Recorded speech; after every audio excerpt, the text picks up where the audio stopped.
wife or boyfriend, girlfriend, I never whatever. thought I'd learn Baby something daddy. from elementary schools, but let's be honest, we're all pretty much just bright 7-year-olds. Like, adults really aren't that much different than kids fundamentally. We forget a lot of things. Like, kids can teach us a lot of stuff. They're pretty smart. I'm just blown away that not only are they teaching this to our children, but then they're encouraging the parents to come learn it as well. Hey look, life is not easy. Anything good worth having isn't easy, but add to that the complexity of being an entrepreneur, being married, having children. We have done a lot of things right. We've made a few $1 million. We probably lost a few $1 million. We made some mistakes along the way, but one thing that we are really good at is relationships. That's right. We have been together for almost 2 decades. And we've been through hell and back together. Yeah, we have. And we used to think that we were the only ones like us out there.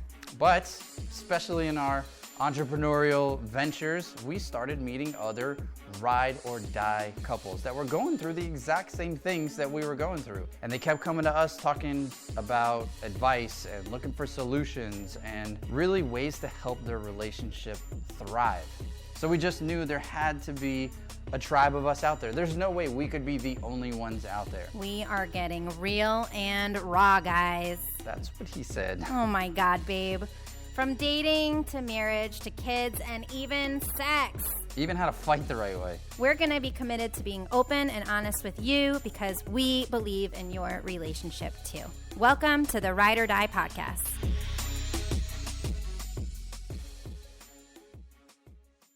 Hello! Wow. Who knew I was going to sing and you were going to dance? Can't plan it any better than that. Yes, ma'am. What's going on, guys? How are you? What's good? Lots is Remember good. you used to say that. What's good?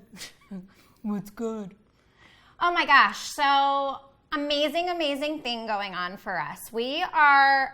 Our kids go We're going to, back to school. We are going back to school. literally going back to elementary school, actually. Those damn chairs are so uncomfortable to sit in for an hour and a half. Let me just tell you. Yeah, I was thinking the same thing. And then I was over by the window, so my body was kind of kinked. Ugh. Anyway, so that's the negative side. Positive side is our kids go to an amazing school, love their school, and they've adapted Stephen Covey's 7 Habits of Highly Successful People, the general brand, into the school for, it's called the Leadership in Me program, and they're about the 7 habits of happy kids. And we have been learning about these things. Oh, that's going to drive me nuts. What? You can't do that. Do what? You shaking is shaking me. Tap my... Yeah. Oh, I'm just too close? Oh, yeah. Okay. You're Back up, dancing real sucker. close. Okay, ready? So these 7 habits of kids, they started in the pre-prep, in the private school, in the preschool. But they're so young, so it's very general over there. But they have this little song, you gotta be proactive, begin with the end in mind. But first things first, think win-win every time. Seek first to understand. Oh my God, Then this to is be so cheesy. understood. Da-da-da-da-da-da. I don't remember the rest. But anyway. But they are brainwashing our kids in a positive way. And I love it. I'm really obsessed with this program. So they offer a multiple week training for the parents to go learn. And that's what we're going to share with you over Yeah. the next few weeks because Yeah. So I thought it was going to be cheesy, even though I love Stephen Covey. I thought the parent side of this was going to be cheesy. They were going to show us the elementary level training. Hey, here's the that's so worksheets funny. that your kids are doing. And, so I would have to think like a kid, and it wasn't. This was all kind of for the the adults adults. version. Right. Hey, we're teaching our kids this, but if you want to be a good parent and kind of help us implement this stuff and this language and all this stuff at home, here's kind of the exercises to do it at home, having, family values and writing your family, mission statement and stuff like that. Super cool. And our communication with the teachers has always been really good. I want to know what's working for you guys. If something's not working at home, if they realize something's not working with one of the kids at school, they'll come ask us, have you had this challenge? Which we're keeping super close communication always, because we want our kids to thrive. So when the opportunity came up to take this course, I was like, duh, no brainer. And they have one in the evenings and one in the mornings. So we're going to these classes separately, but then we can both they really asked us not to both sign up, but I did anyway. I breaking the rules already. Yeah. Living like a rebel, as I always do. But I really feel like, and I'm going to talk to the school about this, I'm going to offer to actually get trained in this course to be able to offer it more often throughout the school year, because I just feel like these types of things are not just important for one parent to go learn and implement. Well, your experience in this class is going to be different than mine. I actually enjoy the fact that we're not in the same class sitting next to each other too, because You would totally cheat off of my homework. Bullshit. That's so. I used to do your work for you. Don't even. Good thing we didn't get a degree, True story. because they would be like taking it away from you if they ever found out how many times I did your papers for you. Anyway, it's just an amazing program so far. We literally just got started. We're probably going to it'll be another couple weeks before you see us talk about this again, because they don't do this every day or every week. It's sporadic over the fall. But as soon as we learn more, we're going to come back and share it with you guys. To help you be a better, I feel like a better parent. I feel like the a better family's leader more in the house. Yes, and this is so crazy to me. I've struggled with this idea of being a leader. I'm always been the behind the scenes guy and never really wanted to be boastful or be like the guy up front. So the thought of little kids being leaders, just at first was like an oxymoron. And what I'm realizing is seeing them, how important it is for them to create leaders at such a young age. These things that we had to learn as adults. I read Stephen Covey's 7 Habits of Highly Effective People when I was in my mid-20s. They're getting the essence of it, the language of it, the way to think and everying at such a young age. Holy smokes, it's going to be huge. I literally thought the same thing as you. That's so bizarre. How it was Brandon and I had been dating for years, doing everything wrong that we could possibly be wrong before we got into personal development. Mm-hmm. And how lucky I feel like our parents and our education system when we were little really let us down by not teaching us. We had to go out and learn those things on our own, and good thing we had the motivation to do it. And I love seeing my kids thrive, almost like they're not like they're little adults, because they're not. They're really very much children, but they feel like better human beings. I can see the difference on weeks that we're lazy, or summer break gets a little bit more lax around the house and stuff, and they're not as well behaved, they're not as disciplined, they don't feel as accomplished and good about themselves as when we're really diligent in our house to implement stuff like this. And I'll tell you, this isn't all mind-blowing new information, especially if you're in personal development or familiar with Stephen Covey, because a lot of this stuff we already know.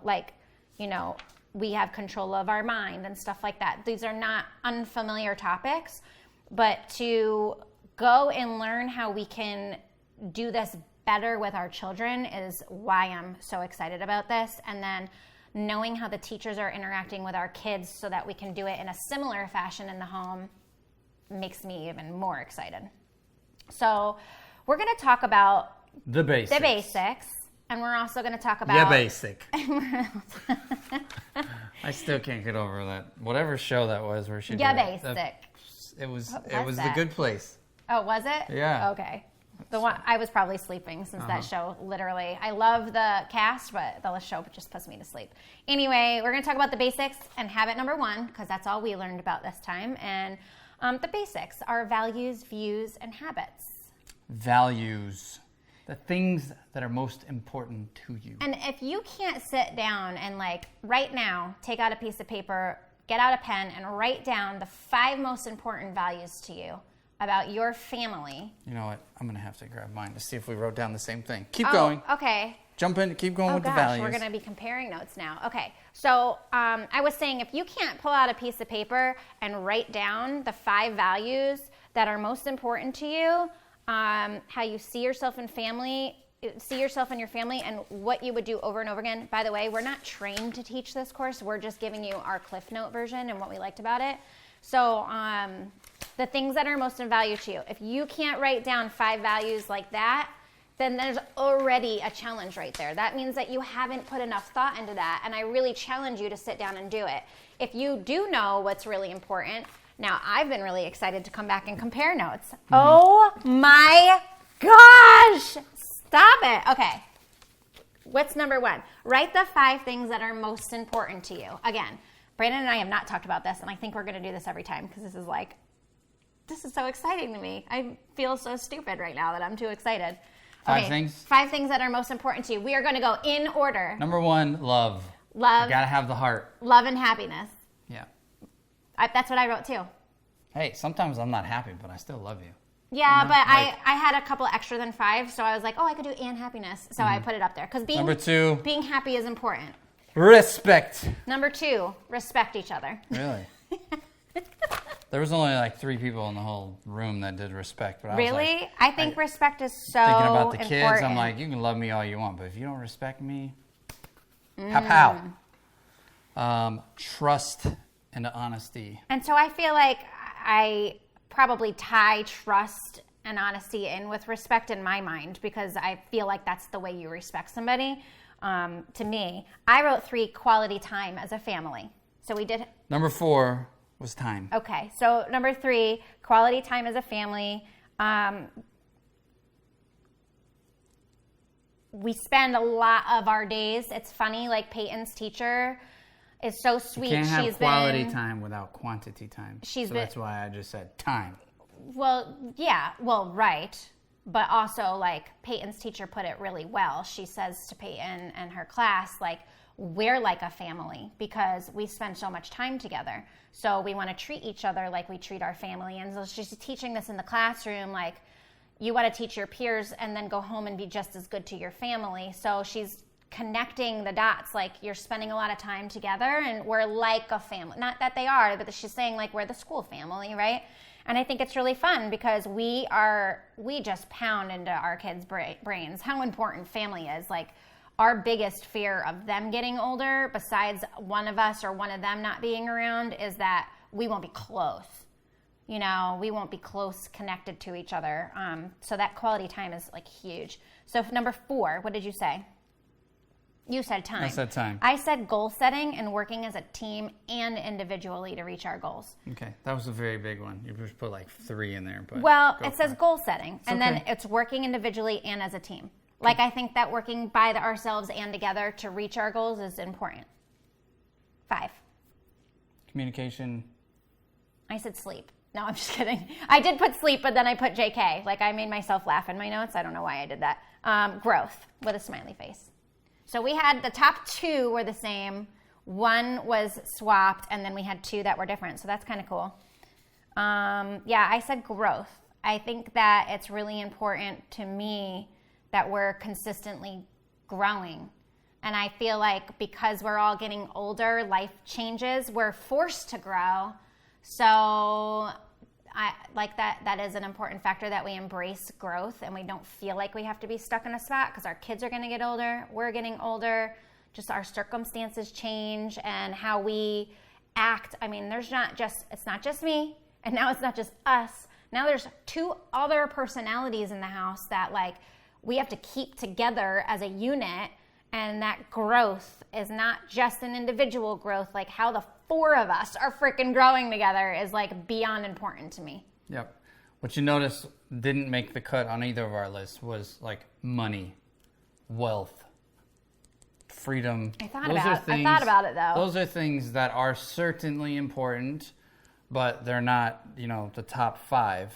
But but the money helps buy other people's time. Yeah. It gives us some of those freedoms or whatever, but still, it ain't important enough to put as a value, a family value. I think prior to kids, money was on my list. I don't think it was ever on yours, but money was on my list prior to kids. No, it totally was on my list because I refused to start a family and make the same, financial mistakes that my family did. Yeah, So that's true.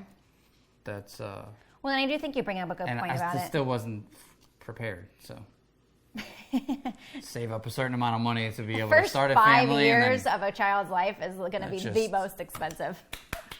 I think it's going to get expensive again as teenagers, but okay. So these values are super important. I not only challenge you to make sure you're writing them down for yourself, but comparing, like we just did, comparing notes with your spouse.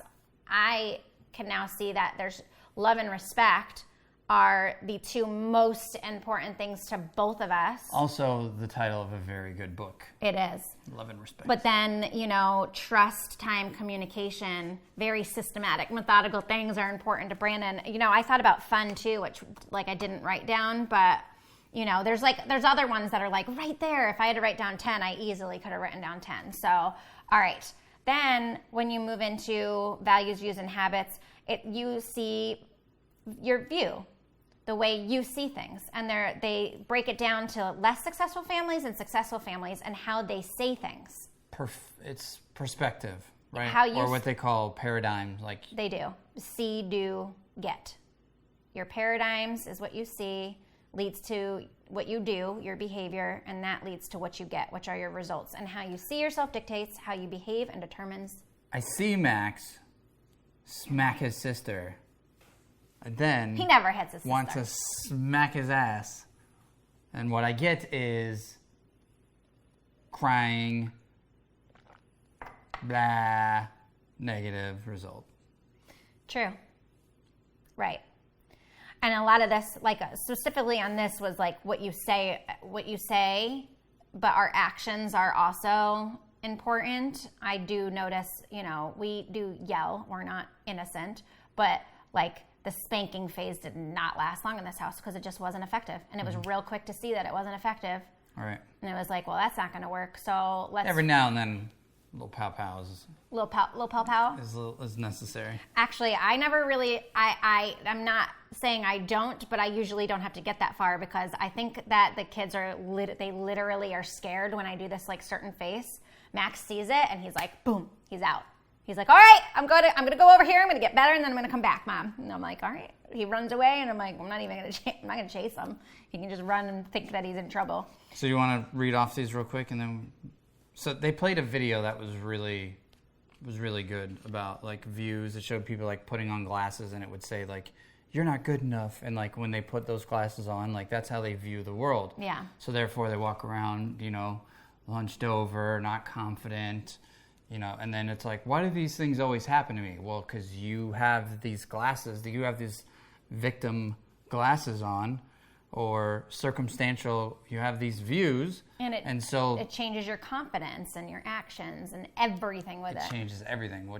It all starts with the way you see things. If you see life as We're both wearing our glasses today. see life as a gift, you see problems as challenges and opportunities, you treat them differently. Do they still suck? Yes, of course. But you don't sulk in them. You quickly be damn, that sucks. Maybe God's trying to tell me I need to get stronger at this, or there's something on the other side of this when I, and I don't know, but if I look at it as a challenge, I'm more positive about it, I guess is the best way to say it. So, yes. So things that, and so I would have changed this. I'm gonna gotten say rid of all the the yous. I'm gonna say all the less successful things, and you can say Okay, all the can you success- say they say instead of you say though? Because I don't like They that say program. I can't do it. And successful families say I can do it. You don't know what's important in your life. Successful families identify their values and have a mission statement. We don't have a mission statement though, so we need to do that. No, I'm sure we will by the end of this though. Mm-hmm. You spend time doing what is not good for you.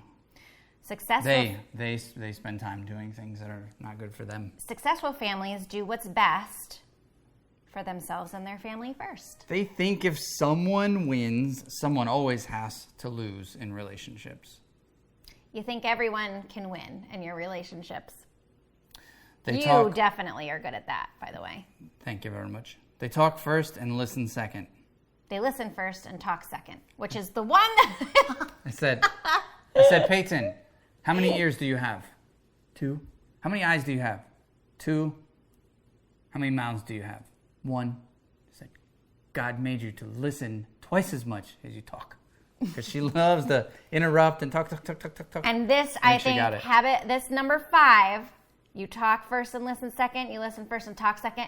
This is the one that we are currently working the most on in our house because we're all guilty. No.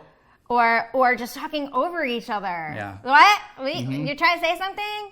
Like, I'll be like, Peyton. It's always Peyton, the poor girl. Peyton, your brother is So damn smart. literally talking to me right now. Can you just give us a second, please? And I do it to Max. Like, Peyton will be like having a moment with me, and Max will be like, Mom!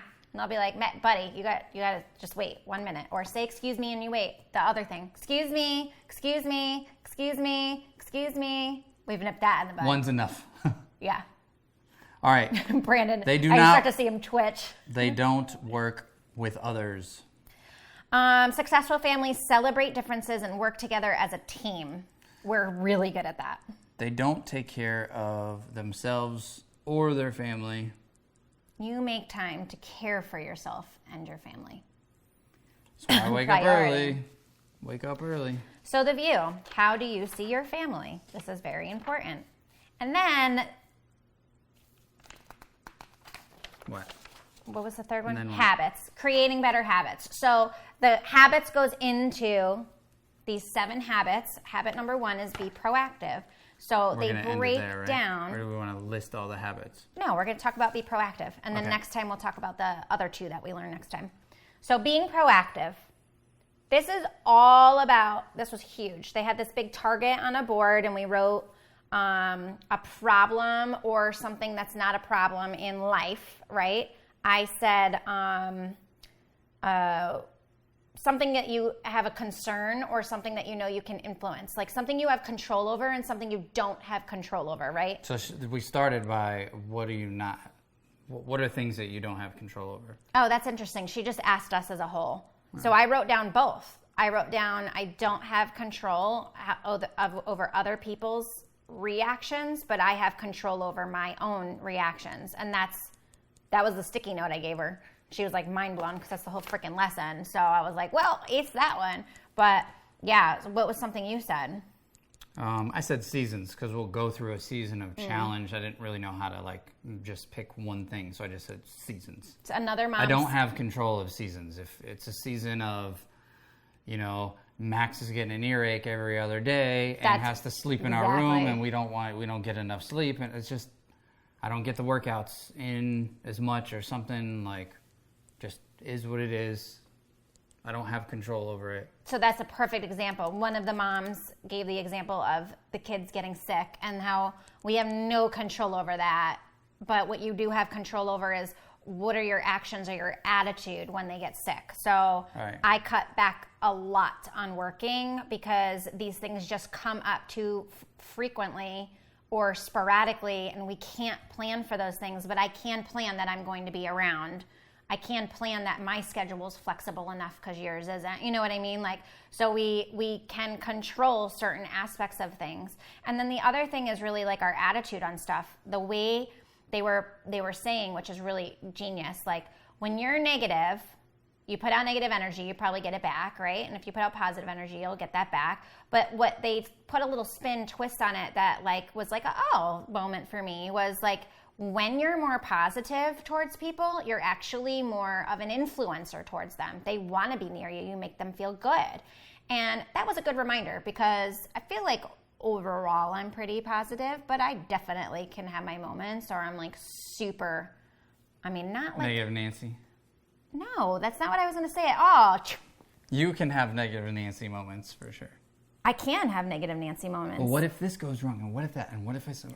No. I don't know. Protecting the downside is not being negative. Protecting the downside is not living in a fairy They didn't do unicorn they didn't do land. this by this time. Oh, they're screwing you. They're trying to fuck you. No, it's just one day. Give them a little grace. Oh my God. I'm going to kill this happened. guy.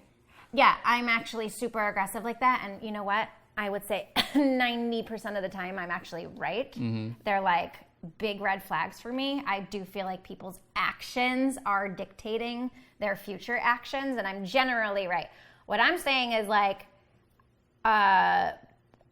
negative, like if we think that our day sucks all the time or whatever, like, and then we act that way around each other and the kids, right? We are finding everything wrong in our day instead of right. Us talking about big future plans and seeing what could go wrong and could go right, you've always been on the potential, and I've always been on the what could go wrong side, and I think that's what kind of balances, it drives us nuts, but it balances us out. And I would rather err on the side of caution. I'm a New Yorker. That's where I was born, and New Yorkers do not just trust, okay? Cynical at best, paranoid at worst. Yeah. That's how it is. Yeah, well, I don't do it to the extreme anymore. I used to do it to the extreme. I was really bad. I feel like I've gotten much better over the years, and you have too. You used to just be like, we just trust blindly and love everybody. Nobody's going to screw me over. Right, yeah. Anyway, True okay. story. So our circle of influence, you're at the core The of circle this. of control is influence. Yes, and then the circle So of... there are just things you don't have control over. And circle of no control is concern, which, yes, it did get me. I was like, oh, I'm always worried about what could go wrong, and that's the circle of no control. I don't have Which control over means- what's going to happen in the Right? future. I wish we could draw this out, but you can see. See, it's a circle with a circle in it. Things you can't control are, this big, and the things you can control are you can influence is in the middle. But the better you get at keeping being proactive with, your emotions that you can control, or controlling the parts of things that I can't control. That Max gets sick. I can control what? Being proactive, hurrying up and getting him to the doctor so he gets on the medicine and let him rest. And give him extra love and attention and help him feel better, because the way he feels is going to help his body get better faster. If we're like, oh, baby, you're so sick. Go sit down and be sick. So the more proactive you are, the more influence you have. So basically that circle that's on the outside becomes smaller because you've created so much activity. And control over the things you can control. Exactly. And they were talking about, which I think is super important right here when I flipped over, being reactive. It's not my fault. I'm a victim. That triggered me because we, like, especially in your family is full of freaking victims. It drives me up the wall. It's never anybody else's fault. It's always somebody else's fault. They blame everything on life on other people. Not my whole family, by the way, for some of them that are listening. Not the whole, for the rare two of you that are not like that. The whole rest of the family is, and you come talk to me face to face. I got no challenge telling you that you are a victim. So anyway, poor Brandon is like, oh boy, here we go. The victim mentality really, if you can't tell, triggers me in a very major way. But the freedom to choose and be proactive, we used to have a hard time actually going around family around the holidays and stuff, because it could tend to be really negative. Everybody's complaining about their work or their job, or not everybody. Almost everybody would be complaining about their work or their job. We would almost have to mentally prepare short conversations with this person. Keep yourself busy in the kitchen, Sam, and then you don't have to have as much conversation. Talk to these people because they fill our love bucket more, and be really intentional and proactive about our choices and actions when we would be at these, Christmas parties or family dinners or whatever, so that we had the most positive experience. And then for a while we had a rule that, because we don't live up there anymore, but we had a rule we will not talk about anything negative with anybody. So if anybody starts to talk negative, we would just be like, oh, but the sky was blue today. Who needs help with the ham? Yeah, or but the weather couldn't be better right now, right? And we would just totally flip it. If you want to complain, I've got to go to the talk bathroom. to Mary. I gotta go to the bathroom. I'll be right back. Where did that dog go? I think he needs to go for a walk. If any of our family is watching it, they're going to be like, this all makes sense now. And I'm not trying to target Brandon's family necessarily, because they're all my family too. But I actually don't have much of a relationship with my family, you because got plenty of victims. I have a ton of victims that don't even want to communicate with each other on my side. But that's not what this episode is all about. I know. I just wanted opening up some wounds to say a fair shout that it's not we can only talk about your family because we actually communicate with your family. Mine is a whole other issue, so that don't even talk to each other. Things that are not inside of your control. Yeah, right? But the way we react to them is. So steps to taking control of you. Pause, stop what you're doing, 2, think about what you should or shouldn't do. 3, choose to do the best thing. So, oh my gosh, can we totally teach this to our kids? Yes, this is what they do. Did you see them touching their foreheads the other day? And I did not get it. So then I laughed at everybody's looking at me. I didn't know that, crazy. but like last year or the year before, I remember hearing like pause. So I never saw them but I'd be like, if the kids are going crazy or something, I'd just be like, pause! And I'd watch them be like, yeah, you totally did. but if I said like stop or cut it out or whatever, like it didn't. And we always say, do you would, think like, that was freeze. a good idea or a bad choice? Do you think that you should do this or you should do that? So we actually do this a lot in our household and then choose the best thing to do. They say, hey, do you think you should have smacked your sister? No. What do you think would have been a better choice? To come tell you, okay, so next time, what are you going to do? I'm going to come tell you, okay, Peyton, whatever you did to make him smack you, do you think that was a good choice, right? And we have to like go back and forth with them. It takes a lot of work and energy. This stuff is not easy to do. You have to be really intentional about these things, but man, does it make a difference in the household. So anyway, yeah, I've been watching them come home and they've been doing this all week. Like, no, we're supposed to stop what we're doing and close our eyes and think about what we should be doing, and then we go do that instead. And I'm like, okay, like I'm not like, this is so weird. What the heck are they doing? And then we did it in the class and I was like, okay, makes sense now. So glad we're in this training. Obsessed, can you tell? Be proactive. And then they just had this little activity. So if you want to do something similar, you write one thing that you would like to have more control over, something in your mind that you don't feel like you have control over. I wrote when the kids don't clean. It literally drives me up the wall. Clean up their toys in the laundry. I've been letting it go all week, but I noticed that we have a better result when I make them clean daily because they're used to the habit than if I let it go all week and then I fight with them for half the morning on Saturday about cleaning. I have to start threatening to like take activities away and stuff. So anyway, what's one thing I could do? Pause, not make cleaning such a chore. What's one thing that I shouldn't do or that I should or shouldn't do? I can make it more fun. I totally make cleaning sound like a chore right now and not something that could be more fun. What's something that I can incentivize them with? A little candy or a fun treat at the end, or who can do it the best or the fastest. $2 worked last weekend. Yep, money is Funny enough, he doesn't put his money away, so I just like somehow he handed it to me in the truck or whatever, so I just put it in the handle of the truck. So now like I'm just gonna recycle that $2. He gave me $2.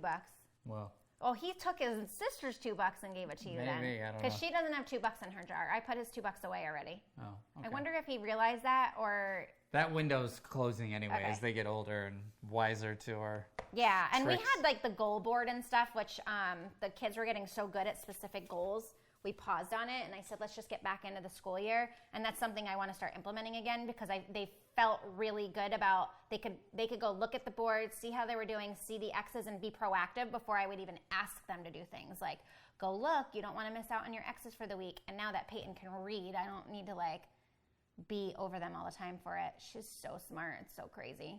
I can't believe how smart she is. Anyway, so that was all about the basics and habit number 1, which was being proactive. And I cannot wait to share more with you about these topics. They are really life-changing for your family. So I really do challenge and encourage you guys to figure out something that you want to have more control over this week and be a little bit more proactive in helping make that happen.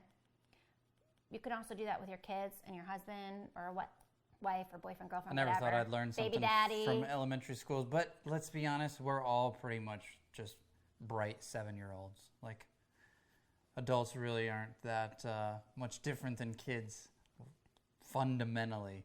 We forget a lot of things. Like, kids can teach us a lot of stuff. They're pretty smart. I'm just blown away that not only are they teaching this to our children, but then they're encouraging the parents to come learn it as well. Like, this is our first experience in an elementary school, so I don't know if they do this stuff in other elementary schools. So it could be if a you're a- nationwide thing, and we're not doing anything special that they don't offer anywhere else. If you're a teacher or principal or have any influence on that, it is a website. It's Franklin Covey Institute or whatever. It's 7 Habits for Happy Kids.com or something. Basically, just Google that. And they have, like, even if your school isn't doing it, all of these worksheets and exercises and stuff are available on that website. I mean, you have to pay like a few bucks for this one or that one or whatever, but you can like, if you homeschool your kids, holy smokes. I don't know what homeschooling stuff's out there. I'm sure there's great resources, but This one would be this great. would be awesome. So anyway, Google it, check it out. Either do it on the side or see if you can get it into your school, because it's been, you know, our kids are going on their 3rd year there at the school, right?